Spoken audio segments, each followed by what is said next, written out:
మరోసారి ఉన్నతమైన ఘనమైన నీ నామమునకు స్తుతులు స్తోత్రాలు చెల్లిస్తూ, దేవా, మహోన్నతమైన నీ మహాసంకల్పంలో మా జీవితాలు, మా బ్రతుకులు ముడిపడి నీ ఆలోచనలతో, నీ ఉద్దేశాలతో ఈ బ్రతుకును కలిగి, ఈ జీవితాన్ని కలిగి ఈ భూమి మీదికి అడుగు పెట్టామన్న ఆలోచనలతో తండ్రి, మా సంకల్పం, నీ సంకల్పం మా బ్రతుకులో పండే విధంగా నీ ఆలోచన నిమిత్తం ఈ భూమి మీదకి వచ్చామన్న ఉద్దేశాలతో మరొక కార్యక్రమముగా నీ పాద సన్నిధికి చేరి మా బ్రతుకు పరమార్థాన్ని తెలుసుకున్నట్లో కృప చేయండి, సహాయం అందించండి. వచ్చిన పిల్లలను పేరు పేరున దీవించి ఆశీర్వదించండి. చెప్పబడుతున్న ప్రతి మాటలో పరమార్థాన్ని ఆలోచించుటకు సహాయం అందించి చెప్పనైన నాకు సమయోచితమైన జ్ఞానము, అలాగే ఆరోగ్యము, ఆత్మ సహాయాన్ని దయచేయమని వేడుతూ సమస్త ఘనత, మహిమ, ప్రభావం నీకే చెల్లిస్తూ ప్రభువైన యేసుక్రీస్తు పేరిట ఈ ప్రార్థన అడిగి వేడుకుంటున్నాం మా కన్న తండ్రి, ఆమేన్. మంచిదండి. కూడి వచ్చిన ప్రేమైన దేవుని వారలారా, ప్రభువైన యేసుక్రీస్తు పేరిట వందనములు, శుభములు తెలియజేస్తూ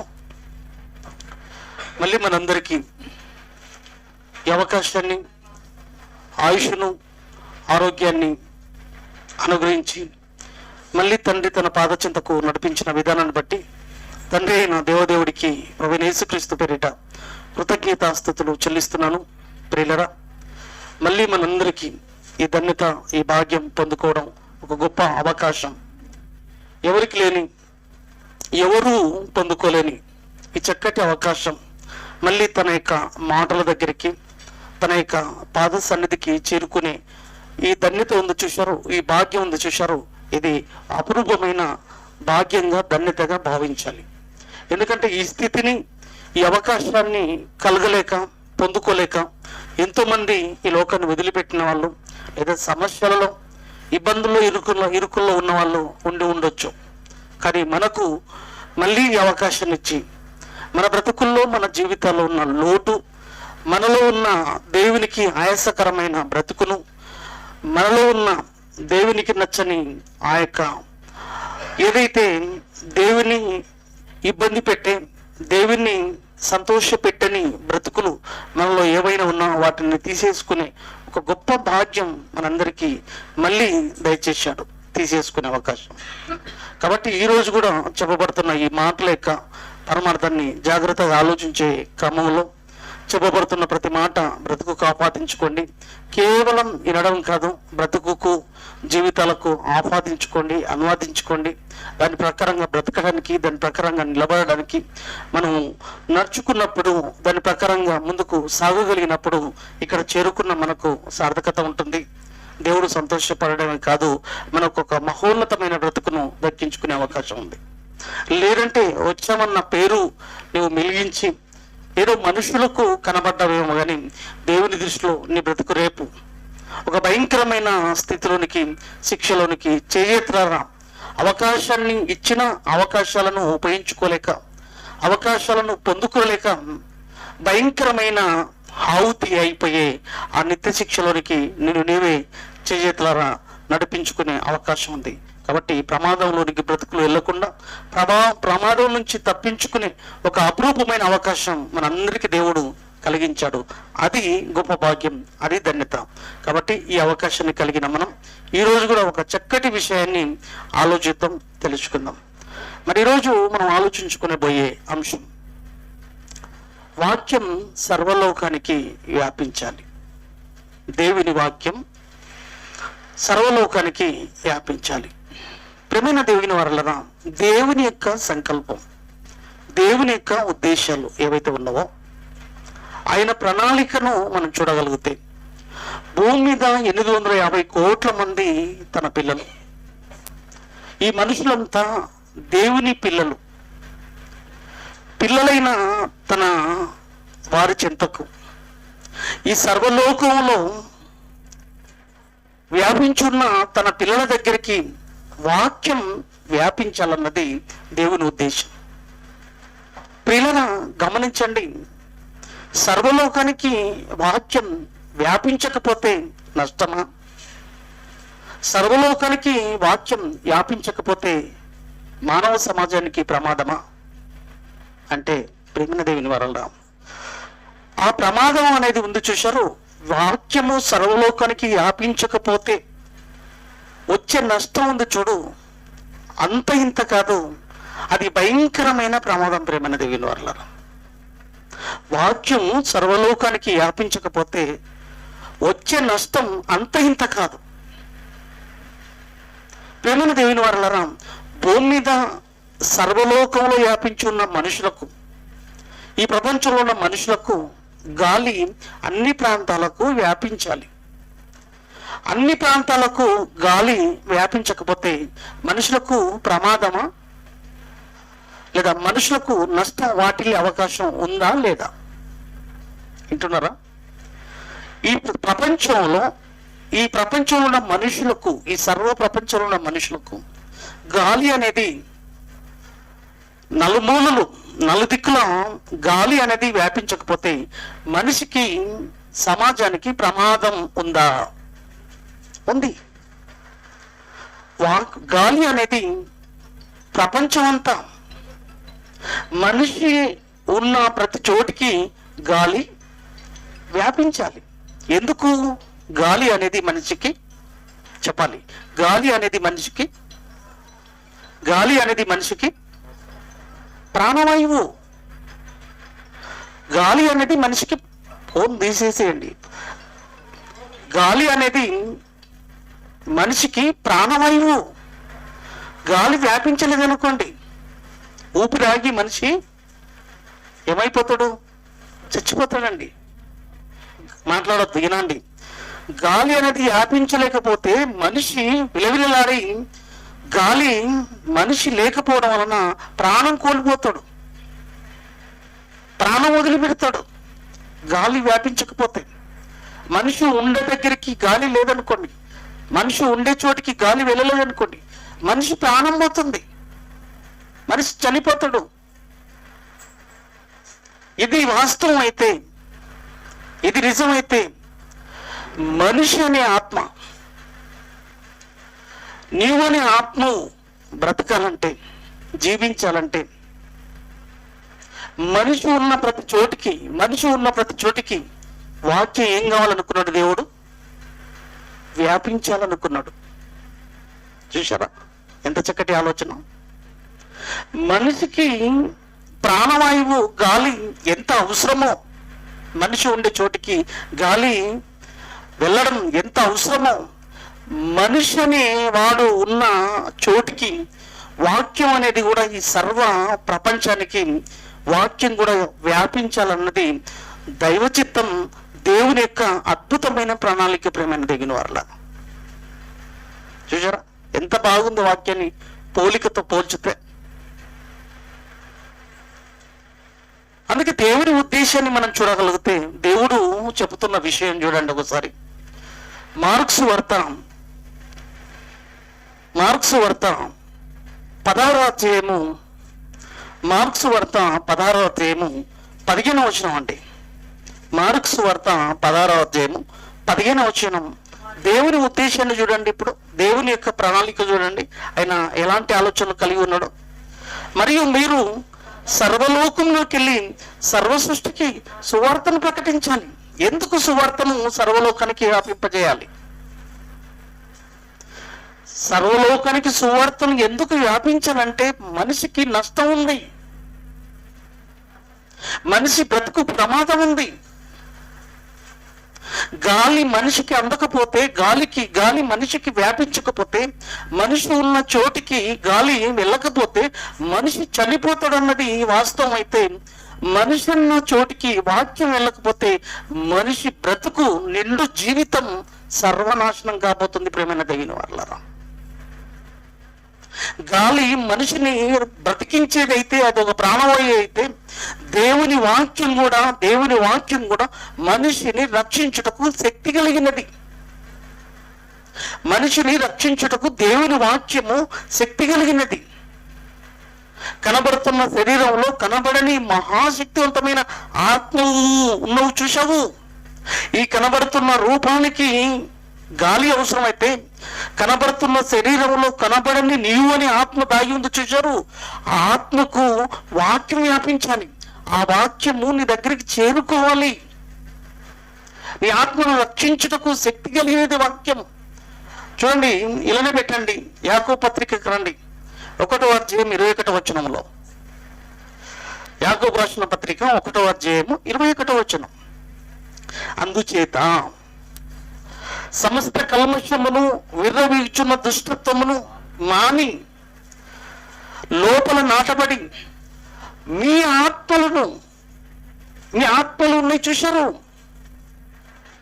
మీరు అని ఆత్మలు ఉన్నాయి చూశారు, మీ ఆత్మలను రక్షించుటకు శక్తి కలిగినది వాక్యం.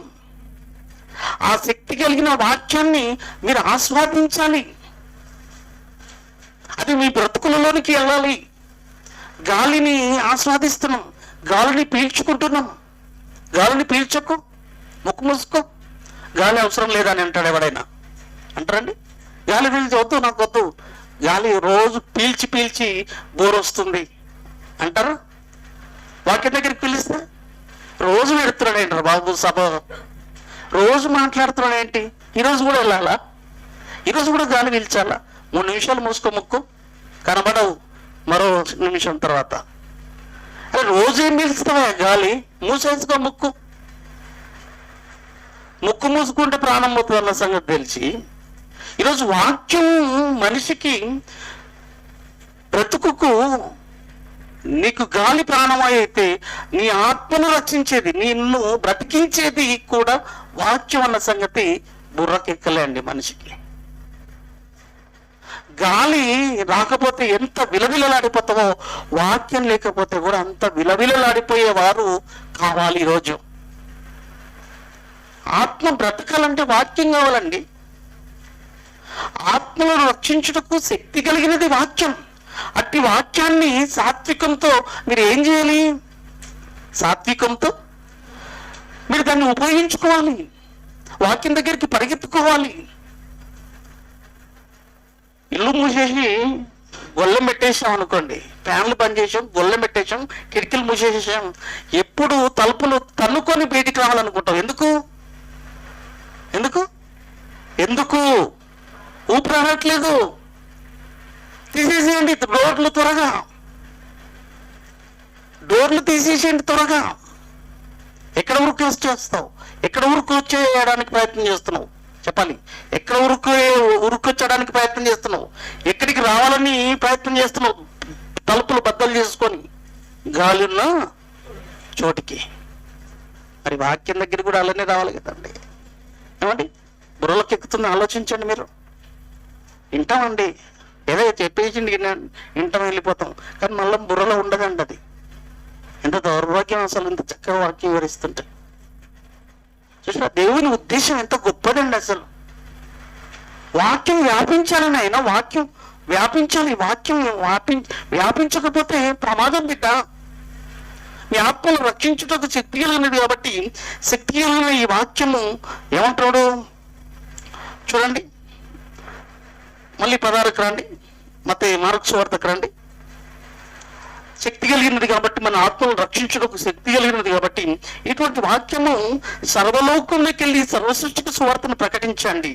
నమ్మి బాప్తిజం పొందినవాడు రక్షింపబడును, నమ్మని వానికి బ్రతుకు శిక్షలోనికి వెళ్ళిపోతుంది. మనిషి బ్రతుకు శిక్షలోనికి వెళ్ళిపోతుంది. సర్వలోకానికి వెళ్ళడం వలన మనిషి రక్షింపబడతాడు. వాక్యము సర్వలోకానికి వెళ్ళడం వలన మనిషి ఏమయ్యే అవకాశం ఉంది? రక్షించబడే అవకాశం ఉంది. సర్వలోకానికి వాక్యం వెళ్ళకపోతే మనిషి రక్షించబడే అవకాశం లేదు. సర్వమంతా గాలి వ్యాపించకపోతే మనిషి ఏ విధంగా అయితే బ్రతకలేడో, ఆత్మ బ్రతకాలంటే వాక్యం కూడా సర్వలోకానికి వ్యాపింపజేయాలి. అలాంటి వారు కావాలి ఈరోజు. ఎంత అద్భుతమైన ప్రణాళిక అండి. చూడండి ఒకసారి కొలసీలకు రాసిన పత్రికలో ఏమంటాడు ఈ వాక్యం గురించి, ఎంత అద్భుతంగా మళ్ళీ ఇక్కడ అపొస్తలుడైన పౌలు మాట్లాడుతున్నాడు. కొలసీలకు రాసిన పత్రిక 1వ అధ్యాయము 5వ వచనం అండి. కొలసీలకు రాసిన పత్రిక 1వ అధ్యాయము 5వ వచనం అండి. మీ వద్దకు వచ్చిన సువార్త సత్యమును గూర్చిన, మళ్ళీ చదువుతున్నాను, మీ వద్దకు వచ్చిన సువార్త సత్యమును గూర్చిన బోధ వలన ఆ నిరీక్షణను గురించి మీరు ఇంతకు ముందు వింటిరి. నిరీక్షణను గురించి వింటిరి. ఏంటి నిరీక్షణ? మీకున్న నిరీక్షణ, మనకున్న నిరీక్షణ ఒక మహోన్నతమైన బ్రతుకు, ఒక మహోన్నతమైన జీవితం. ఈ శరీరం వదులుతాం, ఒకరోజు ఈ శరీరాన్ని వదిలిపెడతాం. వదిలిపెట్టిన తర్వాత ఒక మహోన్నతమైన బ్రతుకు ఉందన్న నిరీక్షణ ఈరోజు మనలో ఉంది. మనకున్న నిరీక్షణ ఏంటండి?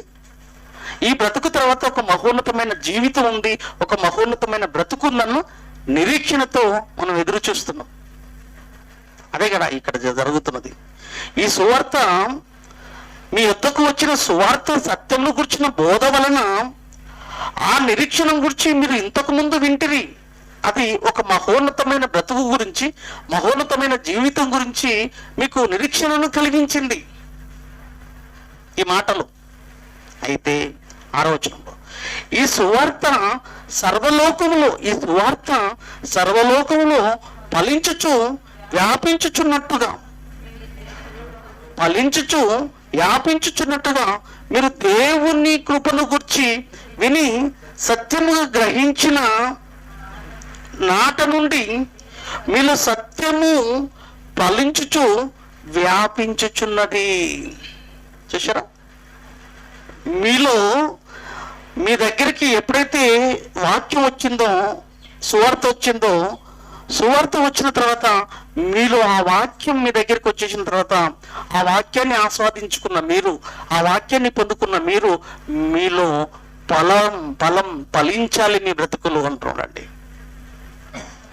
వాక్యం వ్యాపించిందా? వాక్యం నీ దగ్గరికి వచ్చిందా? వాక్యం నీ దగ్గరికి వచ్చిన తర్వాత ఆ వాక్యాన్ని ఆస్వాదించుకున్న నీవు, ఆ వాక్యాన్ని పొందుకున్న నీవు, నీ బ్రతుకు ఫలభరితంలోనికి వెళ్ళాలి, వ్యాపించాలి. వాక్యం వ్యాపించాలి నీలో. వాక్యం వ్యాపించిన నీ దగ్గరికి వచ్చిన ఆ వాక్యాన్ని పొందుకున్న నీవు ఫలించాలి. ఏమండి? ఆ గాలి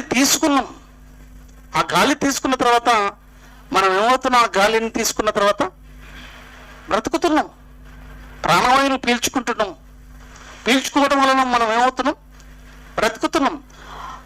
అదే ఎంత వాస్తవమో వాక్యాన్ని పొందుకున్న నీవు కూడా ఏం కావాలి? ఫలించాలి అంటాం. బయటికి ఏం చూడకండి, నన్ను చూడండి. మీరు ఏం చేయాలి? వాక్యం మీ దగ్గరికి వచ్చినప్పుడు వాక్యాన్ని పొందుకున్న మీరు ఫలించాలి అంటున్నాడండి. మీలో దేవుని కోసం బ్రతికే గుణాలు, మీలో దేవునికి నచ్చని ఆలోచనలు ఏవైతే ఉంటావో వాటిని తీసేసుకోవాలి. ఆయనకు అనుకూలంగా బ్రతుకును మార్చుకోవాలి. ఆయనకు చక్కగా మన బ్రతుకులను తీర్చిదిద్దుకోవాలి. వాక్యం చేద్దాం. వాక్యం ఏం చెప్పిందో, వాక్యం ఏం మాట్లాడిందో, వాక్యం ఏం చెప్పాలనుకుంటుందో, ఎలా ఉండాలని కోరుకుంటుందో అలాంటి స్థితిలోనికి మనం వెళ్ళాలి. నీ దగ్గరికి వచ్చేసిన వాక్యాన్ని పొందుకున్న నీవు ఫలించాలి. ఫలించిన నీవు మళ్ళీ ఆ వాక్యాన్ని ఏం చేయాలంటే తెలుసా? ఇంకొకరికి వ్యాపింపజేయాలి. అది నీ దగ్గరనే పెట్టుకోకూడదు, అది నీతోనే ఉంచుకోకూడదు. వాక్యాన్ని ఏం చేయాలి? ఇతరులకు అది వ్యాపింపజేసేటట్లుగా, అది ఇతరుల దగ్గరికి వెళ్ళేటట్లుగా, ఇతరులకు అందేటట్లుగా నీ నుంచి మళ్ళీ గుంపుడికి వెళ్ళాలి. నీతోనే ఉండిపోకూడదు, నీలోనే ఉండకూడదు. ఏమంటే నీలోనే ఉండకూడదు, నీ దగ్గరనే ఉండకూడదు. ఎంత చక్కగా ఉంది చూడండి దేవుని ఉద్దేశం. చూడండి, మళ్ళీ చదువుతాం, మీరు అర్థం చేసుకుంటే బాగా ఉంటుంది. మీ ఎద్దకు వచ్చిన సువార్త సత్యమును గుర్చిన బోధ వలన ఆ నిరీక్షణను గురించి మీరు ఇంతకు ముందు వింటిరి కదా. ఈ సువార్త సర్వలోకంలో ఫలించుచు, అంటే ప్రతి మనిషి బ్రతుకులో ఈ సువార్త ఫలించాలి.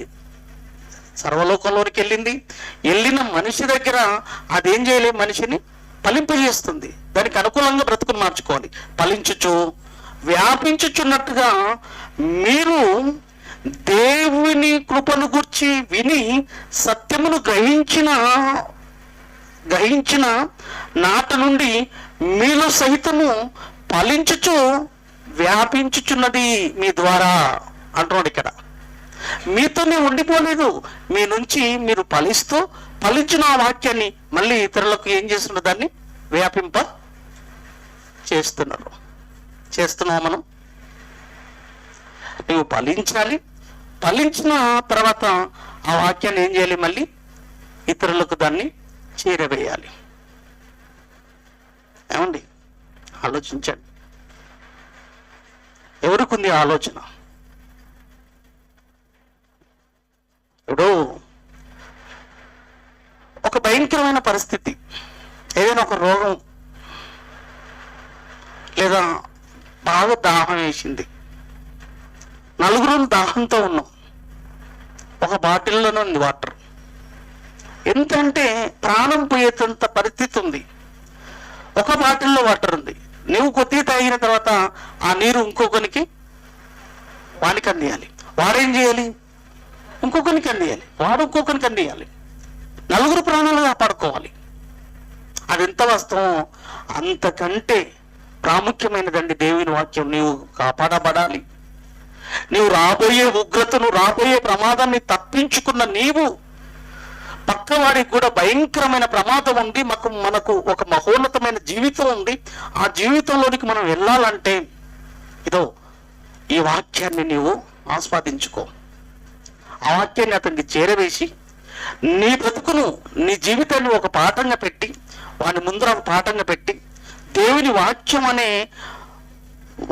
అనే సువార్తగా నీ బ్రతుకును చూపించి వాని బ్రతుకును ఫలించేటట్లుగా, ఆ సువార్త వానికి వ్యాపింపజేసి వాని బ్రతుకులు ఫలించేటట్లుగా నువ్వు అందించాలి. వాడు బ్రతకాలి, బ్రతికి ఇంకొకటికి వాడు ఫలించే విధంగా వాడు నిలబడగలగాలి. ఇలా సర్వలోకం వ్యాపించాలన్నది దేవుని అద్భుతమైన ప్రణాళిక. ప్రేమైన దేవుని వారలారా, ఎందుకంటే చాలా భయంకరమైన పరిస్థితులు మనకు రాబోతున్నాయి ప్రియులారా. దేవుని వాక్యం అనేది వ్యాపించకపోతే, దేవుని వాక్యం ఒకే మనిషి దగ్గర ఉండిపోతే, అది నా దగ్గరనే ఉండిపోతే, నా దగ్గరనే తెలుసుకున్న సత్యం నాలోనే ఉంచుకొని పోతే మీరందరూ ఆగమైపోతారండి. మీరందరూ ఆగమైపోతారు. నేను ఫలించాలి, నా దగ్గరికి వచ్చిన వాక్యం, నేను తెలుసుకున్న వాక్యం నేనేం చేయాలో తెలుసా, మీకు వ్యాపింపజేస్తున్నాను. అది నేను ఫలించాలి. నేను దానికి చక్కగా నా ప్రవర్తనను చూపిస్తూ, నేను పొందుకున్న వాక్యము, నా దగ్గరికి వచ్చిన వాక్యాన్ని నేను నా జీవితాన్ని చక్కగా నేను ఫలించి ఏం చేయాలి, మీకు వ్యాపింపజేస్తున్నాను. ఇప్పుడు నేను మీకు పంచుతున్నాను, మీరు ఏం చేయాలి, ఇతరులకు వ్యాపింపజేయాలి. అదే చూడండి ప్రియమైన దేవుని వల్ల అపొస్తలుడైన పౌలు అదే చేస్తున్నాడో లేదో ఒకసారి చూడండి. అపొస్తలుడైన పౌలు ఒకనొక సందర్భంలో ఖైదీగా జైల్లో బంధించబడతాడండి. జైల్లో బంధించబడిన అపొస్తలుడైన పౌలు ఏం చేశాడో తెలుసా, నేను జైల్లో బంధించబడ్డా, వాక్యం అనేది బంధించబడకూడదు. ఎలాగైనా సరే దేవుని వాక్యం 4 గోడలు దాటించాలి. నేను బంధించిన దేవుని వాక్యం బంధించకూడదని పత్రికల రూపకంగా దేవుని వాక్యాన్ని 4 గోడలు దాటించేశాడండి. 4 గోడలు దాటించేశాడండి జైల్లో ఉండి. ఎందుకు తెలుసా, వాక్యం వ్యాపింపకుండా ఆగిపోకూడదు. గాలి స్తంభించిపోతే ప్రపంచం విలవిలలాడిపోతుంది. మనిషి విలవిలలాడిపోతాడు గాలి లేకపోతే, గాలి ఆపించకపోతే. ఉక్కిరి అయిపోతాం గాలి వ్యాపించకపోతే. అదెంత వాస్తవమో, ఆత్మలు అల్లాడిపోతాయి, నిత్య శిక్షలోనికి వెళ్ళిపోయే ప్రమాదం ఉంది. నేను బంధించబడ్డ వాక్యం నలుమూలలో వెళ్ళాలి, సర్వలోకానికి వ్యాపించాలి అన్న ఆలోచనతో, ఆవేదనతో ఆ జైల్లో ఉన్న బాధ తన గురించి ఆలోచన లేదండి. వాక్యం బయటికి వెళ్ళాలన్న ఆవేదన, వాక్యం బయటికి వెళ్ళి మనుషులను రక్షించాలి, మనిషి బ్రతుకులను కాపాడాలి, రాబోయే ఉగ్రత నుంచి రక్షించుటకు శక్తి కలిగినది దేవుని వాక్యం. అటువంటి వాక్యాన్ని నేను బంధించకూడదు అనుకున్న ఆలోచనతో ఏం చేశాడంటే తెలుసా, తిమోతికి రాసిన 2వ పత్రిక 2వ అధ్యాయం 9వ వచనం చూడండి ప్రియులారా. తిమోతికి రాసిన 2వ పత్రిక 2వ అధ్యాయం 9వ వచనం. ఇక్కడ ఏమని మాట్లాడుతున్నాడు చూడండి, ఎంత స్పష్టతతో మాట్లాడుతున్నాడు చూడండి. నేను నేరస్తుడని ఉన్నట్లు ఆ సువార్త విషయమై సంఖ్యలతో బంధింపబడి శ్రమపడుచున్నాను, అయినను దేవుని వాక్యము బంధింపబడలేదు. చూసారా, దేవుని వాక్యాన్ని బంధించలేదండి. ఎందుకు తెలుసా? సర్వలోకానికి వ్యాపింపజేశాడు. ఎందుకు? ఆత్మలు విలవిలలాడిపోతాయి. వాక్యము లేకపోతే ఆత్మలు విలవిలలాడిపోతాయండి. ఏమంటే మీకు ఇంతనన్న ఆలోచన ఉందా లేదా? అయ్యో గాలి పీల్చుకోకపోతే నేను బ్రతకలేను, గాలి కావాలి అని అల్లాడిపోతారే. ఎక్కడో ఒక రూములో మూలను మిమ్మల్ని మూసపెడితే ఉండలేరే. గాలి ఉన్న చోటికి పరిగెత్తుకొని పోవాలని అనుకుంటున్నా మీరు దేవుని వాక్యం ఉన్న చోటికి వెళ్ళి నా ఆత్మను కాపాడుకోవాలి. ఒక భయంకరమైన ప్రమాదాన్ని, భయంకరమైన ఉపద్రవాన్ని, భయంకరమైన ఉగ్రతను తప్పించుకోవాలంటే దేవుని వాక్యం దగ్గరికి పరిగెత్తుకోవాలి. దేవుని వాక్యపు వెలుగులో నా బ్రతుకును కట్టుకోవాలి. వాక్యానుసారంగా నా బ్రతుకును ఫలింపజేసుకోవాలి అన్న ఆలోచన ఎంతమందికి ఉంది? ఎంతమంది ఆలోచించుకుంటున్నారు? ఆలోచించండి ప్రియులారా. అది లేకపోతే వేస్ట్ అండి. అది మీకు అర్థం కానాడు వేస్ట్. ప్రేమ దేవుని వల్ల ఇన్ని వాక్యాలు వింటున్నా, ఇన్ని అంశాలు వింటున్నా, మీలో మార్పు రాలేకపోతే, మీలో మార్పు అనేది మొదలు కాకపోతే, మీలో దేవుడు వాక్యము మీలో ఫలభరితమైన స్థితిలోనికి మిమ్మల్ని చేయడానికి ప్రయత్నిస్తున్న దానికి స్పందించకపోతే మీరు చచ్చినట్లే. ప్రేమ దేవుని వల్ల డాక్టర్ ట్రీట్మెంట్ చేస్తున్నప్పుడు, ట్రీట్మెంట్ అందిస్తున్నప్పుడు మన శరీరము సహకరించాలి డాక్టర్కు. మన శరీరము డాక్టర్కు సహకరించకపోతే, ట్రీట్మెంట్కు సహకరించకపోతే ఈ వ్యక్తి ఇంకా బ్రతికే అవకాశం కష్టం. ఇంటికి తీసుకెళ్ళండి అంటారు తెలుసా? అటువంటి వాడిని ఏమంటారు తెలుసా? జీవోత్సవం. బ్రతికున్నాడు కానీ చచ్చిన లెక్కనే, తీసుకెళ్ళండి. అందుకే దేవుడి దృష్టిలో ఈరోజు క్రైస్తవ సమాజాన్ని మనం ఆలోచిస్తే, జీవించుచున్న పేరు మాత్రం కానీ నీవు మృతుడు. ఏం లాభం చెప్పండి అండి? ఇలాంటి బ్రతుకుంటేంటి, ఉండకుంటేంటి? దేవుడిలోనికి వచ్చిన నీవు చావరేవో తేల్చుకోవాలి తెలుసా ప్రేమన దేవుని వారలరా. నీ బ్రతుకు ఒక పాఠమై నీవు ఫలిస్తూ ఒక వ్యక్తి దగ్గరికి వాక్యం వెళ్ళే విధంగా నీ బ్రతుకు కనబడాలి. నీ నుంచి ఒక వ్యక్తికి వాక్యం వ్యాపించి వారిని ఫలించే స్థితికి తీసుకెళ్ళాలి. వాడు ఫలించి ఆ వాక్యానికి ఇంకొకరికి అందించే విధంగా నీ బ్రతుకు వారిని వెలిగించాలి. వాడు ఇంకొకరిని వెలిగించేంత స్థితికి తీసుకుపోవాలి. ఏమండి, మల్టీమీడియా బిజినెస్లో ఎలా చేస్తారు తెలుసా? వీడు జైన్ అవుతాడు, ఈయన జైన్ ఇంగు అని జైన్ చేస్తాడు, ఇంకోడు ఇంకో అని జైన్ చేస్తాడు. ఇది బాగుందిరా, చాలా బెటర్ రా వస్తువు, వాడిని జైన్ చేస్తాడు. వాడు ఏం చేస్తాడు? ఇంకొకరిని జైన్ చేస్తాడు. చాలా బెటర్, చాలా బాగుంది, నాలో చాలా మార్పు వచ్చేసింది ఈ వస్తువు కొన్న తర్వాత. ఒకరికొకడు స్ప్రెడ్ అయిపోతుంటుంది. కానీ వాక్యం రుచి చూడలే. ఏమండి, నీ ఇంటి ముందుకి మామిడి పళ్ళు వచ్చాయనుకోండి, ఆ మామిడి పళ్ళు కూడా ఏం చేస్తాడు తెలుసా? రుచి చూడరండి బాబు, రుచి చూడండి అమ్మా, రుచి చూడు తల్లి అని కోసిస్తాడు. ఫ్రీగా కోసిస్తాడు, అని పైసలు ఇవ్వాల్సిన అవసరం లేదు. చాలా బాగున్నాయండి అంటారు, కోసిస్తాడు. చిన్న కాయను కోసిస్తాడు, అది రుచి చూస్తాడు, చాలా బాగున్నాయి, 2 కిలోలు వేసి 3 కిలోలు వేసే అంటావు. పక్కింటికి వెళ్తాడు, ఆడు కొనుక్కునింటావు నువ్వు. పక్కింటి ఏమో వదిన ఎలా ఉన్నాయి వదిన కాయలు, సూపర్, నేను తిన్నాను, టేస్ట్ బాగుంది, చాలా బాగుంది, రుచి చూసింది అక్క. అక్క అడుగుతుంది అక్కను, ఎట్లా ఉన్నాయి అక్క అంటే, చాలా బాగుంది, కొనేసి 2 కిలోలు కాదు మొత్తం కొనేసినా పర్వాలేదు. చూసారా, రుచి చూసావు కాబట్టి ఆ అక్కకు టేస్ట్ చెప్తావు. దేవుని రుచి చూస్తే ఇంకొకరికి చెప్తావు. దేవుడి రుచి నీకు అర్థం కాలే. దేవుడిని రుచి చూస్తే నువ్వు మామిడి పండును రుచి చూసి ఇంకో అక్కను కొనేటట్లు చేసావంటే రుచి నీకు అర్థమైంది, మామిడి పండు రుచి. కానీ దేవుడిని రుచి చూడలేదు. దేవుని యొక్క రుచి ఈరోజు నీకు అర్థం కాలేదు, అందుకే చెప్పలేకపోతున్నావు. ఏమయ్యా కొనాలంటే, ఏమో నేనైతే రుచి చూడలేదు, నాకు తెలియదు, నీ ఇష్టం, కొంటే కొను, నాకేది తెలియదు. ఏమో దేవుని నమ్ముకోవాలా? నాకేం తెలియలేదు. నీ బ్రతుకు లాగానే ఉంది నా బ్రతుకు, నేనేం చెప్పుదురా బాబు? ఇద్దరం పోతున్నాం, ఇద్దరం వస్తున్నాం, నేనేం చెప్పుదురా బాబు? టేస్ట్ ఏముంది నీ బ్రతుకులో? ఏమండి, వ్యాపింపజేయాలి దేవుని వాక్యం. మనుషులు భయంకరమైన ప్రమాదంలోనికి వెళ్ళబోతున్నాయండి మనుషుల జీవితాల్లో. అటువంటి మనుషులను కాపాడాలన్న ఒక ఆలోచనతో అద్భుతమైన ప్రణాళిక ఏం చేశాడు తెలుసా? నమ్మి బాప్తిజం పొందిన ప్రతి ఒక్కడు, దేవుని రుచి చూసిన ప్రతి ఒక్కడు దేవుని పరిచయం చేయాలి. అందుకే 2000 సంవత్సరాల కిందట భూమి మీదకి వచ్చింది యేసుక్రీస్తు. ఎందుకు తెలుసా? దేవుడిని రుచి చూపించాడు, మహోన్నతమైన బ్రతుకును చూపించాడు, మహోన్నతమైన జీవితాన్ని పొందుకోవాలి, మన తండ్రి ఆలోచనలను పండించాలి.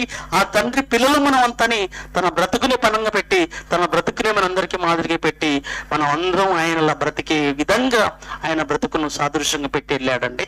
అంతటి ఉన్నతమైన స్థితిలో నువ్వు బ్రతకగలిగితే ఇంకొకటి రాగలుగుతాడు. ఆలోచించండి ప్రియమైన దేవుని వారలారా. ఇంకో మాట దగ్గరికి మనం వెళ్దామండి.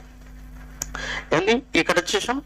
తిమోతికి రాసిన 2వ పత్రిక 2:9 కదా, 2 తిమోతి 2వ అధ్యాయం 9వ వచనంలో అపొస్తలుడైన పౌలు దేవుని వాక్యాన్ని బంధించకుండా సంఖ్యలతో నేరస్తుడుగా ఉన్న అతను ఉద్దేశాన్ని మనం చూడగలిగితే, నేను నేరస్తుడనైన ఉన్నా ఆ సువార్త విషయమై సంఖ్యలతో బంధింపబడి శ్రమ పడుచున్నాను, శ్రమలో ఉన్నాను నేను. అయినను దేవుని వాక్యం బంధించబడట్లేదు, 4 గోడలను దాటించేశాడండి పత్రికల రూపకంగా. ఏమంటే జైల్లో ఉన్నవాడు పత్రికలు రాస్తాడా? నన్ను ఎవడు బయటికి వదిలిపెడతాడని ఆలోచిస్తాడా? ఎవరికైనా ఉంటుందా ఆలోచన? నన్ను ఎవడు తీసుకుపోతాడరా బాబు? మా అన్నోళ్ళు ఆలోచిస్తుండ్రా, నా దోస్తులు ఆలోచిస్తుండ్రా, నా ఆత్మీయులు ఆలోచిస్తుండ్రా, ఎవరు వచ్చి నన్ను ఇడిపించుకోపోతారు? జైల్లో మగ్గిపోతున్నావు, 10 రోజులైంది, 15 రోజులైంది, 20 రోజులైంది, దాని గురించి ఆలోచిస్తాడు కానీ దేవుని వాక్యం గురించి ఆలోచిస్తున్నా? నన్ను జైలు వేస్తే ఆలోచిస్తున్నా, నన్ను బయటికి ఎవరు తీసుకుపోతారు, నా భార్య పిల్లలు నేను చూడాలని అనుకుంటాను. కానీ పౌలుకు ఆ బాధ లేదండి. నేను శ్రమ పడుతున్నా నాకేం బాధ లేదు, కానీ వాక్యం బయటికి వెళ్ళాలన్నదే ఆవేదన. వాక్యం వెళ్ళకపోతే మనిషి బ్రతకడు, మనిషి జీవితం లేదు. మనిషికి జీవితం లేదు, బ్రతుకు లేదమ్మా. వాక్యం లేకపోతే బ్రతకలేదండి. అసలు వాక్యం దగ్గరికి పరిగెత్తుకుంటూ రావాలి ప్రేమైన దేవుని వారంలో, లేకపోతే బ్రతుకు గత్యంతరం లేదు. ఇంకో మాట దగ్గరికి రండి ఒకసారి. రోమీలకు రాసిన పత్రిక 1వ అధ్యాయం 8వ వచనంలో చూడండి. ఇక్కడ ఏం చేస్తుండం, ఎలా ప్రచారం కావాలి, ఎలా వెళ్ళాలి, ఎలా వ్యాపించాలి, అలాంటి వాళ్ళు కావాలి ఈరోజు. అలాంటి వాళ్ళు దేవుడికి ఇష్టం అండి. అలాంటి వాళ్ళ కోసమే దేవుడు ఎదురు చూస్తున్నాడు ప్రియులారా. అటువంటి మంచి పిల్లల కోసం ఎదురు చూస్తున్నాడు. వాడిలో ఫలించాలి, వాడిలో వాక్యం ఫలించి ఇంకొకరిని ఫలించే దిశ వైపుగా తీసుకుపోయే పిల్లలు తనకు చాలా ఇష్టం అండి. ఆయన కోరుకుంటున్నది అదే. నా బిడ్డలను బ్రతికించాలి, సర్వమానవాళిని కాపాడుకోవాలి, నా బిడ్డల ద్వారా అనుకున్నాడు. వాక్యంలో ఉన్న పిల్లల ద్వారా ఇంకొకరిని ప్రపంచం అంతటా అందిపోవాలండి వాక్యం. 8వ వచనం, రోమీలకు రాసిన పత్రిక 1:8వ వచనంలో, మీరు ఈ వచనాలన్నీ మీ బ్రతుకు ఆపాదించుకోండి ప్రేమన్న దేవుని వాళ్ళ. టైంపాస్కు 20 మందికి వాక్యాన్ని మనం ప్రతి గృహగుడికి వారం పెట్టుకోవడం కోసం, ఏదో టైంపాస్ కోసం కాదు ప్రియులరా. బ్రతుకులు వెలుగడం కోసం, జీవితాలు బాగుపడడం కోసం. దేవుడు ఎక్కిరింపబడడు. నష్టపోయేది నీవు, రేపు మోసపోయేది నీవు. ఏదో అంత వాళ్ళు రాశారు, మాకు ఈరోజు అవకాశం ఇచ్చారు, మేము ఏదో వండి పెట్టాలి, ఏదో చేసి పెట్టాలి, పాలో నీళ్ళు ఇచ్చి తోలాలి, అది గంతేసేయాలంతే. ఈరోజు మా అవకాశాన్ని మేము ఏం చేయాలి? ఉపయోగించుకోవాలి, దీన్ని దొబ్బేసేయాలి మాకు వచ్చిన దినాన్ని. అది కాదు ఈరోజు బోధకుడు ఏం చెప్పబోతున్నాడు, ఈరోజు ఏమి వినిపించబోతున్నాడు. ఈరోజు నా లోపల ఉన్న లోపం ఏదైతే ఉందో అది సూటిగా నన్ను పొడవాలి వాక్యం. నాలో ఉన్న మలినం తీసేసేదిగా ఉండాలి. నాలో ఉన్న కల్మషం, దుష్టత్వం నాలో ఈరోజు వాక్యంతో నా బ్రతుకు మంచి ఉద్దేశాలలోనికి, మంచి సుగుణాలలోనికి, మంచి దేవుడు సంతోషపడే స్థితిలోనికి ఈ రోజు వాక్యంలో నా బ్రతుకును మార్చుకోవాలి. ఒక మంచి నిర్ణయం తీసుకోవాలి ఈ రాత్రికి, ఈరోజు సభ ద్వారా అని చాలా సిద్ధపడి దేవుని వాక్యం దగ్గరికి, వినయ విధేయతలతో దేవుని వాక్యం దగ్గరికి ఆసక్తితో కూర్చోవాలి. సాత్వికంతో వాక్యాన్ని అంగీకరించి ఆస్వాదించడానికి సిద్ధ మనసు కలిగి ఉండాలి. ఏదో ఈరోజు వచ్చేసింది సాంతన్న ఇంటికి, ఆయన ఏదో చేసేసేయాలి అన్నది కాదండి. అది ఆ ఉద్దేశంతో మనం ఇవన్నీ ఏర్పాటు చేయలేదు ప్రేమన దేవ. మనుషులు బ్రతుకులు మారాలి, మనుషుల యొక్క మనసు బ్రతుకు జీవితాలు మారాలన్న ఆలోచనతోనే ఉద్దేశాలు తప్ప మరొకటి లేదు. 8వ వచనం, రోమీలకు రాసిన పత్రిక 1:8వ వచనం చూడండి, ఎంత చక్కటి మాట. రోమీలకు రాసిన పత్రిక 1వ అధ్యాయం 8వ వచనం, మీ విశ్వాసం మీ విశ్వాసం ఉంది చూసారు. విశ్వాసం అంటే ఏంటండి చెప్పాలి త్వరగా. విశ్వాసం అంటే విశ్వాసం ఎలా వస్తుంది? విశ్వాసం ఎలా వస్తుంది? విశ్వాసం ఇనుట వలన వస్తుంది. ఆ ఇనుట క్రీస్తు గురించిన మాట వలన. విశ్వాసం ఎలా వస్తుంది? విశ్వాసం ఎలా వస్తుంది? క్రీస్తు గురించిన మాట వలన. ఆ మాట దేవుని వాక్యం. ఇనుట వలన విశ్వాసం వస్తుంది. ఆ ఇనుట క్రీస్తు గురించిన మాట. ఆ మాటని దేవుని వాక్యం. అది ఇక అర్థం. ఇప్పుడు చూడండి ఎంత బాగుంటుందో. మీ విశ్వాసం సర్వలోకమున ప్రచురము చేయబడుచుండుటను బట్టి. అబ్బా ఎంత గొప్ప మాట అండి. మీ విశ్వాసం అంట రోమీయులకు చెప్తున్నాడు పౌలు, మీ విశ్వాసము సర్వలోకమున ప్రచురము చేయబడుచుండుటను బట్టి మొదట మీ అందరి నిమిత్తము యేసుక్రీస్తు ద్వారా నా దేవునికి కృతజ్ఞతాస్తుతులు చెల్లించుచున్నాను. వావ్! మధ్యగట్లో ఉన్న విశ్వాసుల జీవితాలు పక్క ఊర్లకు వ్యాపించబోతున్నాయంట, పక్క ఊర్లకు వ్యాపించబడుతున్నాయంట. అబ్బా సంఘం అంటే అదిరా. ప్రతి వ్యక్తిని ముడితే నిప్పు గుండెల్లో దేవుని వాక్యం మండుతుంది. ఏ వ్యక్తిని చూసినా వాని గుండెల్లో దేవుని వాక్యం మండుతుంది. వాళ్ళ విధేయతలు, వాళ్ళ యొక్క విధేయత, వాళ్ళ ఆసక్తి, వాళ్ళ భక్తి, వారు దేవుడి పట్ల కలిగి ఉన్న ఆలోచన, దేవుడి కోసం చేస్తున్న సాహసోపేతమైన నిర్ణయాలు చాలా ఉన్నతమైనవి మధ్యగట్ల సంఘ బిడ్డలై అని పక్క ఊర్లో ఉన్న వాళ్ళను వెలిగించేటంత స్థాయికి నీ బ్రతుకు నా బ్రతుకు చేరాలి. ఇందును బట్టి కన్న తండ్రైన దేవదేవుడికి కృతజ్ఞతాస్తుతులు చెల్లిస్తున్నాను అంటున్నాడండి అపొస్తలుడైన పౌలు. మీరు ఇంత గొప్పగా బ్రతుకుతున్న విధానాన్ని బట్టి మొట్టమొదటిగా నేను ఏం చేస్తున్నానో తెలుసా? కన్న తండ్రైన దేవుడికి కృతజ్ఞతాస్తుతులు. దేవా, వాడి బ్రతుకు అంత ఉన్నతంగా బ్రతుకుతున్నాడు. వాడు 10 మంది వెలిగిస్తున్నాడు, వాని వలన 10 మందికి వ్యాపింపజేస్తున్నాడు. ఆ 10 మంది ఇంకా 10 మందికి వ్యాపింపజేస్తున్నాడు. అదేనండి ఉద్దేశం. చూడు, మళ్ళీ కళ్ళు తెరుచుకొని ఇంటికి వెళ్ళి చదివితే కదా బైబిల్. ఎంత గొప్ప మాట అండి. అలా రావాలంటండి మన లోపల మార్పు. వాక్యం సర్వలోకం వ్యాపించాలి. ఒక దగ్గర నీతో ఉండిపోవడానికి కాదు నాయన. 4 గోడల మధ్య కూర్చొని నీ వాక్యం విని నేర్చుకొని ఇంట్లో కూర్చోవడం కాదు. నీవు ఇంకొకరికి వ్యాపింపజేయాలి. ఎవరు వెళ్తారండి? ఆదివారం వస్తే మళ్ళీ ఆదివారం బైబిల్ పట్టుకొని వస్తావు. ఏ రోజైనా వాక్యం తీసుకుపోతున్నావా బయటికి? ఎవరికైనా అందిస్తున్నావా? ఏమంటే భయంకరమైన రోగం ఉందంటే ఆ రోగాన్ని నేను మానుపుకున్నాను, ఆ రోగాన్ని నేను తీసేసుకున్నాను. ఈ మందు నీకున్న రోగాన్ని కూడా తీసేస్తుంది, నాకు తీసేసిందని ఆ మందును ఇంకొకరికి ఇవ్వడానికి ఏం చేస్తావు? ప్రయత్నం చేస్తావు. అవునా? నాకున్న రోగం నీకు వచ్చిందంటే, నా దగ్గర ఉన్న మందు నన్ను అంతగా బాగా చేసిందంటే ఆ మందును ఇంకొకరికి ఇవ్వడానికి ప్రయత్నం చేస్తాం. కోవిడ్ వచ్చినప్పుడు ఆ మెడిసిన్ ఏదైతే వచ్చిందో, ఆ వ్యాక్సిన్ ఏదైతే వచ్చిందో, ఒకరి నుంచి ఇంకొకరికి ఏం చేశారు? ఆ మందును వ్యాపింపజేశారండి. ఇంకొకరికి రాకూడదు, అది అందరికి వ్యాపింపజేశారండి ఆ మెడిసిన్ను ప్రాణాలను కాపాడడానికి. మరి దీని ఎందుకు తీసుకోలేకపోతున్నావు? నీ ఇంట్లో ఉన్న వారికి ఎందుకు అందించలేకపోతున్నావు? స్వయం నీ సొంత వాళ్ళకు వాక్యాన్ని అందించలేకపోతున్నావే. బయటలోది దేవుడు ఎరుగు. ఇంట్లోకే దిక్కు లేదు. ఇంట్లో ఉన్న నీ భార్యకే దిక్కు లేదు. ఇంట్లో ఉన్న నీ బిడ్డకే దిక్కు లేదు. ఇంట్లో ఉన్న నీ కొడుకుకే దిక్కు లేదు. ఇంకా బయటలోకి ఏమి తీసుకుపోతావు? వ్యాపింపజేస్తావు. కొద్దిగా నీకు సోయుందా ఇంట్లో ఉన్న వాళ్ళని కాపాడుకోవాలని? మెడిసిన్ నువ్వు తినుకుంటూ నువ్వు రోగాన్ని తీసేసుకున్న తర్వాత నీ భార్యకి ఇవ్వద్దు, అక్కడ బాగా పని చేస్తుంది. మరి ఇది కూడా అంతకంటే ప్రాముఖ్యమైనది కదా, ఉన్నతమైనది కదా ఈ మందు. రేపు చచ్చిపోతే నీ భార్య పిల్లలు ఒకతోనో నీవు ఒకతోనో ఉంటే నీ బ్రతుకు ఎంత ఆనందంగా ఉంటుందండి. అక్కడ వాళ్ళు చూసుకుంటూ ఉండగలుగుతాం. వాళ్ళు అగ్నిలో కాలుతుంటే, వాళ్ళు విలవిలలాడిపోతుంటే నువ్వు నిత్య శిక్షలో నీ పిల్లలు ఉండి, నీవు నిత్యత్వంలో నీవు ఉండి, నీ పిల్లలు నిత్యాగ్ని దండంలో అల్లాడిపోతుంటే చూస్తూ తట్టుకోగలుగుతావా? అది నీ వల్ల అవుతుందా? ఆలోచించండి ప్రియులారా. ఏమండి, ఎటువంటి పరిస్థితి ఉంది ఈరోజు మన ఇళ్ళల్లో, మన బ్రతుకులలో? ఎంత మంచి మాటలండి, ఎంత మంచి మాటలండి. మళ్ళీ చదువుతున్నాను ఆ మాటలు. మీ శ్వాసము సర్వలోకమున ప్రచురము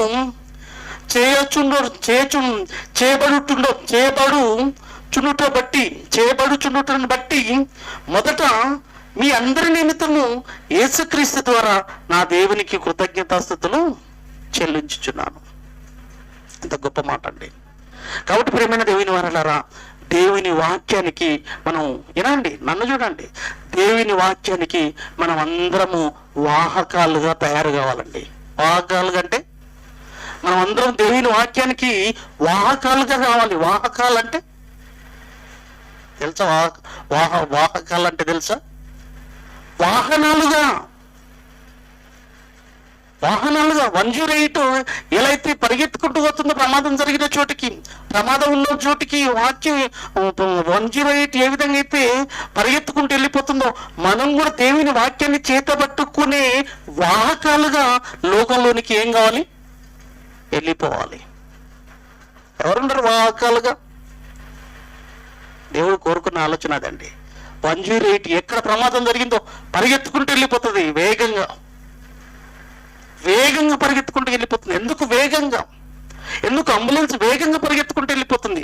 ప్రమాదంలో ఉంది అని బ్రతుకు, దారి అండి, నాకు దారి అండి, నేను వెళ్ళాలి, నాలో ఒక ప్రమాదకరమైన వ్యక్తి ఉన్నాడు, వాడిని త్వరగా హాస్పిటల్కి చేర్చాలి అని ఆ వాహకం పరిగెత్తుకుంటూ వెళుతుంటదండి. అటువంటి వాహనానిగా నీవు తయారైతే దేవుని వాక్యం ఈరోజు ప్రపంచానికి అందేది, ప్రపంచం ఇంత వ్యాపించేది. ప్రేమైన దేవుని వాళ్ళ ఎవరున్నారు ఈరోజు వాహనాలుగా దేవుని వాక్యాన్ని తీసుకుపోయేవారుగా? అందుకే కన్న తండ్రి అయిన దేవుని ఉద్దేశాన్ని చూపిస్తున్నాను. ఒకసారి చూడండి ప్రియమైన దేవుని వాళ్ళారా. కీర్తన గ్రంథము 147 ఏం కోరుకుంటున్నాడు చూడండి. దేవుని వాక్యాన్ని ఎలా తీసుకుపోవాలని ఆయన కోరుకుంటున్నాడో తెలుసా? కీర్తనలు 147 15వ వచనం ప్రియులారా. కీర్తనలు 147 15వ వచనం నేనే చదువుతాను ఆ మాటను. ఆయన వాక్యము బహువేగముగా పరిగెత్తును. దేవుని వాక్యము బహువేగముగా పరిగెత్తాలట. 108 ఎందుకంత స్పీడ్ వెళ్తున్నాడు వాడు అని ఎందుకంటారు మీరు? ఎందుకు 108 అంత స్పీడ్? ఎందుకు అంబులెన్స్ అంత స్పీడ్ వెళ్తుంది? ఆ అంబులెన్స్ లో ప్రమాదానికి గురైన ఒక వ్యక్తి ఉన్నాడు కాబట్టి త్వరగా హాస్పిటల్కు ఆ వ్యక్తిని చేర్చాలి. ఇప్పుడు దేవుని వాక్యం కూడా వేగంగా పరిగెత్తాలంట. ఎందుకు వేగంగా పరిగెత్తాలి? పాపిగా ఉన్న నేను పాపపంచలం అయిపోయిన నా జీవితానికి వాక్యం అందకపోతే నిత్య శిక్షలోనికి వెళ్ళిపోతా. ఎందుకు తెలుసా? చావు అనేది ఎప్పుడు వస్తుందో తెలియదు. చావు ఏ రూపకంగా మృత్యువు నన్ను కబలించబోతుందో తెలియదు కాబట్టి వేగంగా వాక్యం నాకు ఏం కావాలి? అందాలి, చేరాలి. వాక్యం లేదు నాకు, దేవునిలో లేదు, క్రీస్తుని ఎరగలేదు, పాప జీవితంలో ఉన్నాను. మరణించిన మరుక్షణమే పాపిగా ఉన్న నేను మరణించిన మరుక్షణమే ఎక్కడ వెళ్ళిపోతుంది నా బ్రతుకు? మరణించిన పాపిగా ఉన్న నేను మరణించిన మరుక్షణంలో నా బ్రతుకు ఎక్కడ వెళ్ళబోతుంది? నిత్య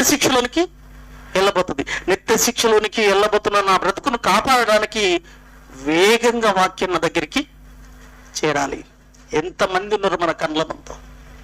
మన చుట్టుముట్టున్న వాళ్ళందరూ వాళ్ళే ప్రేమైన దేవుని వారు పాపపంకిలమైపోయిన జీవితాలతో ఉన్నారు. పాపపంకిలమైపోయిన జీవితాలతో ఉన్న వారి దగ్గరికి బహువేగంగా వాక్యాన్ని తీసుకుపోయే వారు ఈరోజు ఎవరున్నారు? ఎవరు ముందుకెళ్తారు చెప్పండి? ఈరోజు మనం ఎవరు వెళ్తారండి? అసలు ఆ వాక్యం వెళ్ళాలి ఈరోజు, ఆ వాక్యం చేరాలి ఈరోజు. నా దగ్గరికి వాక్యం రావాలి. నేను ఒక పాపిగా ఉన్నాను, మరణిస్తే నిత్య శిక్ష. ఎందుకంటే మృత్యువు చెప్పి రాదు. నాకెంత దూరం ఉందో తెలియదు, ఏ సెకండ్లో నన్ను కబలిస్తుందో తెలియదు, ఎంత స్పీడ్తో నన్ను కబలించడానికి అది వస్తుందో తెలియదు. అది వచ్చే లోపు అంతకంటే వేగంగా వాక్యం పరిగెత్తాలి. మరణ వేగం కంటే వాక్య వేగం స్పీడ్ ఉండాలి. వాక్య వేగం స్పీడ్తో కూడుకున్నది. మరణ వేగము కంటే వాక్య వేగం ఎక్కువ ఉండాలి.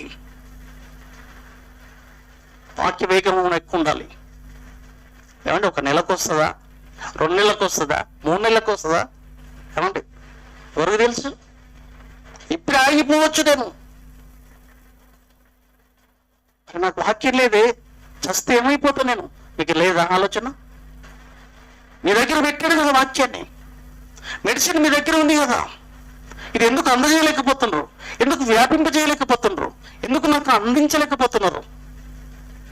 ప్రేమైన దేవుని వారిలో ఆలోచించండి. దేవుడి ఉద్దేశం ఎంత గొప్పదండి. అసలు తన పిల్లల్ని కాపాడుకోవాలన్న ఆలోచన ఎవరి మీద పెట్టాడో తెలుసా? మన మీదేనండి. మనల్ని నమ్మి దౌర్భాగ్యుల మనం దేవునికి నమ్మక ద్రోహం చేస్తున్నాం, సమస్తాన్ని అనుభవిస్తున్నాం, సమస్తాన్ని పొందుకుంటున్నాం. ఈరోజు దేవుని కోసం ఉపయోగపడట్లేదు. అలాంటి వాడు ఉంటేంటి, ఉండకుంటేంటి? పుట్టలో నచ్చదలు పుట్టవా గిట్టవా? ఏం లాభం? ఇంట్లో కుమారుడు దమ్మెడు పనికి రాకపోతే వాడు ఉంటేంటి, ఉండకుంటే ఏంటి? అసలు నువ్వు పుడితేంటి, పుట్టకుంటేంటి? నాకు ఉపయోగపడినప్పుడు గర్భదరిద్రుడా. అదే ఈరోజు మన పరిస్థితి.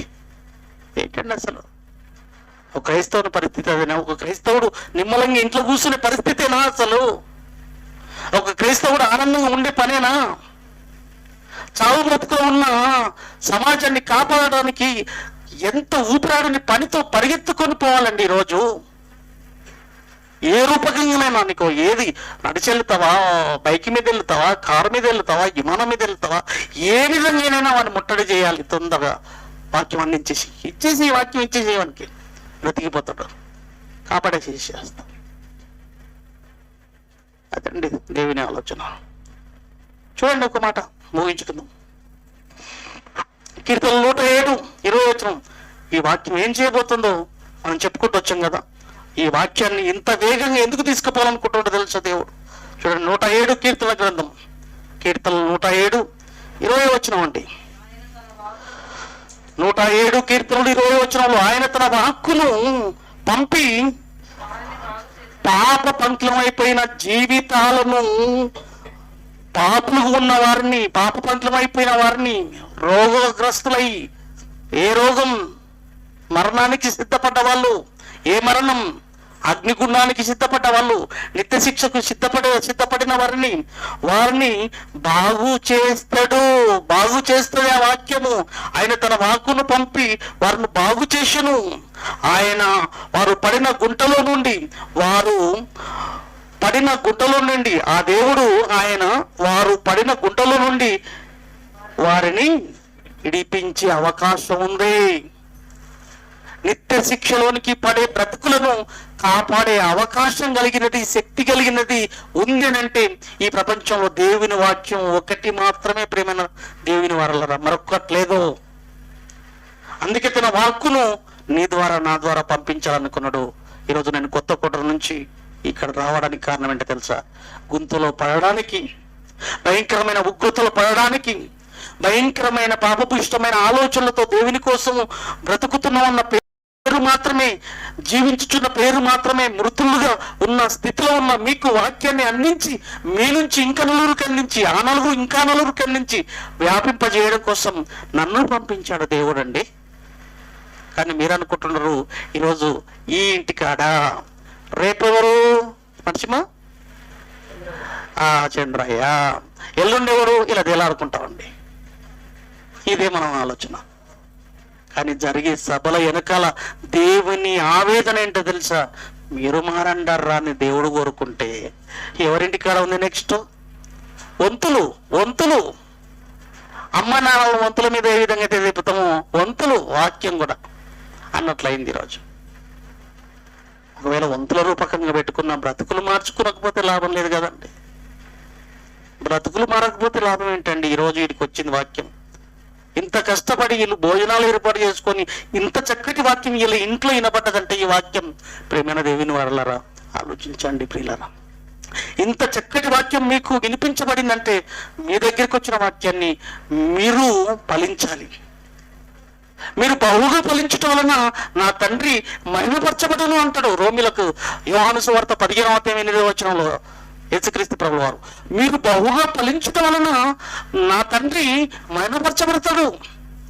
వాక్యం వచ్చింది చూశారు మీ దగ్గరికి, వాక్యాన్ని పొందుకున్న మీరు బహుగా ఫలిస్తే నా పరలోకపు తండ్రి మహిమపరచబడతాడు నీ ద్వారా. నీలో ఇంత మార్పుకు కారణం ఏంట్రా? అంత మార్పుకు కారణం ఏంటి వాని బ్రతుకుకు? దేవుని వాక్యం. దేవుడిలో ఉన్నాడు వాడు క్రైస్తవుడు. అవునా? క్రైస్తవులు ఇంత గొప్ప మార్పు తీసుకొచ్చేవి ఉందా? అంత గొప్పగా మనిషిని సంస్కరించే మాటలు ఉన్నాయా? అలా చెప్పుతున్నప్పుడు దేవునికి మహిమ. ఇంత గొప్ప మార్కులు తెచ్చుకున్నాడా? ఎవడు వాడు? ఎవరి కొడుకు? ఎవరికి వస్తుంది పేరు? ఎవరికి వస్తుంది? ఒక్క మార్కుతో ఒక్క బైక్ పై తెచ్చుకున్నాడు. ఎవరు? ఈ పిల్లగాడు పలాని కొడుకు. మహిమ తండ్రికి. నిన్ను కూడా పొగుడుతుంటే, నీ బ్రతుకులు చూసి పొగుడుతుంటే, నీ బ్రతుకులు చూసి ఆనందపడుతుంటే, నీ బ్రతుకులు చూసి సంతోషపడుతుంటే ఆ తండ్రి సంతోషపడతాడు. ప్రేమ దేవుని వాళ్ళ. కాబట్టి ఎట్టి వాక్యాన్ని ఎట్టి పరిస్థితులను నిర్లక్ష్యం చేయకుండా నీవు బ్రతుకు ఫస్ట్. ఒక గాలి అనే ప్రాణవాయువుని ఏ విధంగా పీల్చుకుని నీవు బ్రతికి ఇంకొకరికి అందించడానికి ఎలా ప్రయత్నం చేస్తావు? నీవు వాక్యాన్ని అందుకున్న నీవు, ఈ వాక్యం వచ్చిన నీ దగ్గరికి వచ్చిన వాక్యాన్ని నువ్వు తీసుకొని నీవు ఫలించి పక్కవానికి వ్యాపింపజేయి. ఆ పక్కవాడు ఇంకొకరిని వ్యాపించేటట్లుగా వాడిని ఆలోచింపజేయి. ప్రతి ఒక్కరు ఈరోజు దేవుని వాక్యానికి వాహనాలుగా సిద్ధపడి దేవుని వాక్యాన్ని నలుమూలల వ్యాపింపజేసేటట్లుగా చేయగలిగినప్పుడు ఆ పరలోకపు తండ్రి ఆనందపడతాడు, సంతోషపడతాడు. అదే నీ నుంచి నా నుంచి కోరుకుంటున్నది. మనం బ్రతకాలి ఫస్ట్. మన బ్రతకాలను సరి చేసుకోవాలి. సరి చేసుకున్న వాక్యాన్ని తీసుకపోతే పక్కోడినాడు. ఫస్ట్ నువ్వు రుచి చూశావా చెప్పడానికి అంటాడు. రుచి చూశాను, చాలా టేస్ట్గా ఉంది, తినేసుకో. చాలా అద్భుతం దేవుడు, చాలా అద్భుతమైనది బ్రతుకు. నా బ్రతుకును చూడు. నాలో ఎక్కడైనా మచ్చ ఉందా?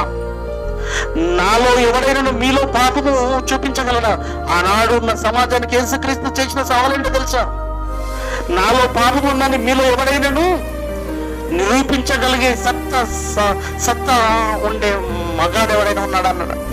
ఆ రోజు సమాజానికి. ఈనాడు బైబిల్ పైన అమృత తల్లడానికి ఎన్ని గుండెలండి. నాలో పాపం ఉందని మీలో ఎవరైనా నిరూపించగలుగుతాడా అన్నాడు. అంత ఉన్నతంగా నువ్వు బ్రతకగలిగితే ఎందుకు రాదండి సమాజం? అలా పరిస్థితిలోనికి వాక్యం వెళ్ళాలి, అలా బ్రతకాలి. ఈ వాక్యాన్ని నలుమూలల వ్యాపింప చేయడానికి ప్రతి ఒక్కరు నడుం కట్టాలి. నడుం కట్టే ముందు మనం ఫలించి ఫలభరితమైన జీవితాలతో ఉంటూ అనేకులకు అందజేసే వాహకాలుగా మనమంతా ఉండాలని నేను ప్రేమతో కోరుతూ సెలవు తీసుకుంటున్నాను. చిన్న ప్రార్థనతో తలలో వచ్చండి. మహాపరిశుద్ధుడా, మా కన్న తండ్రి, విలువైన సంగతులు దేవా నీ పిల్లలతో మాట్లాడిన మాటలు మా బ్రతుకులను ఫలించేసేవిగా, ఫలభరితమైన ఆలోచనలోనికి తీసుకుపోయేవిగా తండ్రి కృప చూపండి. నీ పిల్లలు ఈ రోజుకే ఇక్కడికే ఈ రోజు వరకే ఆ నోట్స్ పరిమితమయ్యేదిగా కాకుండా ఇంటికి వెళ్ళి బాగా ఆలోచించి ఒక మంచి నిర్ణయం తీసుకొని ఒక మంచి ప్రణాళిక వేసుకొని వాస్తవం నిజం ఏంటి, ఎంతవరకు నా బ్రతుకు, ఎంతవరకు నేను చేస్తున్న పని, నేను ఒకరోజు తప్పించుకుంటాను ఆ ప్రమాదాన్ని, ఫస్ట్ నా బ్రతుకు వెలుగుతుందా, నా బ్రతుకు ఫలభరితమైన స్థితిలోనికి వెళుతుందా, ఏంటి ఇంతకన్నా ఒక మంచి నిర్ణయం, ఒక నిబంధన చేసుకునే అవకాశం తండ్రి, ఒక మంచి ఆలోచన తీసుకునే అవకాశం ఈ బిడ్డలకి ఇవ్వండి. ఒక తీర్మానం చేసుకునే ఆలోచన అవకాశం ఇవ్వండి తండ్రి. ఎన్ని రోజులు ఎన్నుకుంటూ పోతారు, ఎన్ని రోజులు తండ్రి పలాని కాడ అటెండ్ అవ్వాలన్న ఆలోచననే తప్ప తండ్రి బ్రతుకులను నీకు ఆనందదాయకంగా తీర్చిదిద్దుకోవాలన్న ఆలోచన లేకపోయినాడు దేవా, ఫలితం వృధా. ఇంత సమయానికి కేటాయించి ఇక్కడ మేము కూర్చున్నామంటే మా బ్రతుకులను సూటిగా ప్రశ్నించేదిగా నీ వాక్యం మమ్మల్ని పొడిచి ఉంటే దేవా, మార్పుకు లోనయ్యే విధంగా మా బ్రతుకులను మలుచుకున్నట్లు కృప చేయండి. పొడిచిన వాక్య ప్రకారంగా మా బ్రతుకులను సరి చేసుకునే అవకాశంలోనికి వాక్యం పడుచినప్పుడే మా బ్రతుకులు బాగుపడతాయి తండ్రి. వాక్యం పొడవకపోతే నాయన బ్రతుకులు బాగుపడలేవు. ప్రతి సన్నిధిలో నీ సన్నిధికి చేరినప్పుడు, ప్రతి సభలో, ప్రతి ఉపదేశంలో, ప్రతి ప్రసంగంలో, ప్రతి మీటింగులో నన్ను వాక్యం పొడవాలన్న తలంపుతో నీ బిడ్డలు కూర్చోవాలి. అప్పుడే మా జీవితాలు వెలుగుతాయి, వెలుగుమాయం చేసుకునే అవకాశం ఉంది తండ్రి. ఈరోజు సాంతన్న కుటుంబంలో ఈ వాక్యం ఇంత చక్కటి మాటలను వినిపించినందుకు మరొకసారి ఈ కుటుంబాన్ని బట్టి స్తుతులు స్తోత్రాలు నీకు చెల్లిస్తున్నాను దేవా. కుటుంబాన్ని జ్ఞాపకం చేసుకోండి, కుటుంబ పరిస్థితులు జ్ఞాపకం చేసుకోండి. కుటుంబంలో ఉన్న యజమానిగా సాంతన్న మంచి నిర్ణయం తీసుకొని మంచి భవిష్యత్తు కోసం మంచి ప్రణాళికలు వేసుకొని తండ్రి తన కుటుంబాన్ని కాపాడుకున్నటకు కృప చేయండి. కుటుంబంలో ఉన్న పిల్లలందరూ తండ్రి సాంతనకు ఇచ్చిన గర్భఫలాలను వారి భార్య పిల్లలు చక్కగా నీ యొక్క ఆలోచనలతో తన కుటుంబాన్ని కట్టుకునే భాగ్యం ఇవ్వండి. ధన్యత ఇవ్వండి. అతనికి కుటుంబ సమస్యలు ఇబ్బందులు ఏమున్నా వాటన్నిటిని పరిష్కరించుకొని దేవా మళ్ళీ నీ కోసం ఉన్నతంగా బ్రతికే నిర్ణయం తీసుకోండి. ఒకవేళ వెనుకంజలో ఉంటే ఆ పరిస్థితి నుంచి బయటపడి ఇక నా బ్రతుకు ఏదైనా లోటు ఇబ్బందితో పడుతుంటే దానికి ఫుల్ స్టాప్ పెట్టి ఇక నుంచి నేను బ్రతకాలి ఒక తీర్మానం తీసుకునే అవకాశం ఇవ్వండి. తండ్రి ఇంట్లో వదిన వాళ్ళని జ్ఞాపకం చేసుకోండి. పిల్లలను కాపాడుకోవాలన్న తాపత్రయం తపన వాళ్ళ లోపల పెట్టండి. తండ్రి చక్కటి వాక్యాన్ని ఈరోజు వినిపించేశారు. చెప్పంగానే నీ వాక్యం కోసం తండ్రి వాళ్ళు అంగీకరించారు. మంచి వాక్యాన్ని వినిపించారు. వచ్చిన పిల్లలు కూడా పేరు పేరున దీవించండి, ఆశీర్వదించండి. వాళ్ళ పరిస్థితులను కూడా జ్ఞాపకం చేసుకోండి. అలాగే ఇప్పటి వరకు దేవా వాతావరణాన్ని అనుకూలించావు. వాతావరణం మాకు అనుకూలిస్తుందో లేదో అన్న అనుమానంతో ఉన్న తండ్రి మా అనుమానాన్ని పటాపంచలు చేసేసి ఆధీనంలో పెట్టుకున్నావు వాతావరణాన్ని. స్తోత్రాలు దేవా. ఇప్పటి వరకు నాకు కావలసిన సహాయం అందించావు, ఆరోగ్యాన్ని ఇచ్చావు. ఇందును బట్టి మరొకసారి కృతజ్ఞతలు తెలియజేస్తూ సమస్త ఘనత మహిమ ప్రభావానికి చెల్లిస్తూ ఒక యేసుక్రీస్తు పేరిట ఈ ప్రార్థన అడిగి వేడుకుంటున్నాం మా కన్న తండ్రి. ఆమేన్. అందరి కొందరములు దేవునికి స్తోత్రం. God bless you all.